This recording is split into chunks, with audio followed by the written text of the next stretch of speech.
आज आपल्याला आंबा आणि नारळाचे लाडू तयार करायचे आहेत। तोंडात टाकताच विरघळतील एवढे मऊ आणि सॉफ्ट असे आपले हे लाडू तयार झालेले आहेत। बघू शकता तुम्ही। हे लाडू तयार करण्यासाठी आपण या ठिकाणी एक नारळ फोडून घेतलेला आहे। नारळाच्या पाठीमागील ब्राऊन भाग मी काढून घेतलेला आहे आणि नारळ आपण किसून घेतलेला आहे।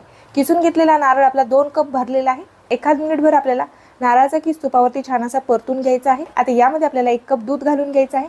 दूध आटेपर्यंत आपल्याला हाय फ्लेमवरती याला छान असं गरम करून घ्यायचं आहे। मिश्रण सतत हलवत राहायचं आहे, बुडाशी अजिबात लागू द्यायचं नाहीये। 4 ते 5 मिनिटांमध्ये दूध आपलं पूर्णपणे आटलेलं आहे। यामध्ये आपल्याला पाऊण कप साखर घालून घ्यायची आहे। 2 ते 3 मोठे चमचे आपण यामध्ये साय घातलेली आहे। 2 ते 3 मिनिट मी मिश्रण परत एकदा छान असं गरम करून घेतलेलं आहे। 2 मोठे चमचे आपण यामध्ये मिल्क पावडर घातलेला आहे। आता यामध्ये आपल्याला 1 कप आंब्याचा रस घालून घ्यायचा आहे।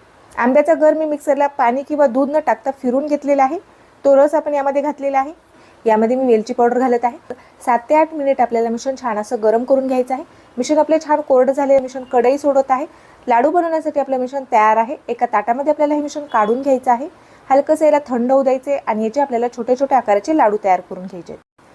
या ठिकाणी मी डेसिकेट कोकोनट घेतलेला आहे। याला आपल्याला डेसिकेट कोकोनट लावून घ्यायचं आहे। मस्त असे आपले हे आंबा नारळ लाडू या ठिकाणी तयार झालेले आहेत।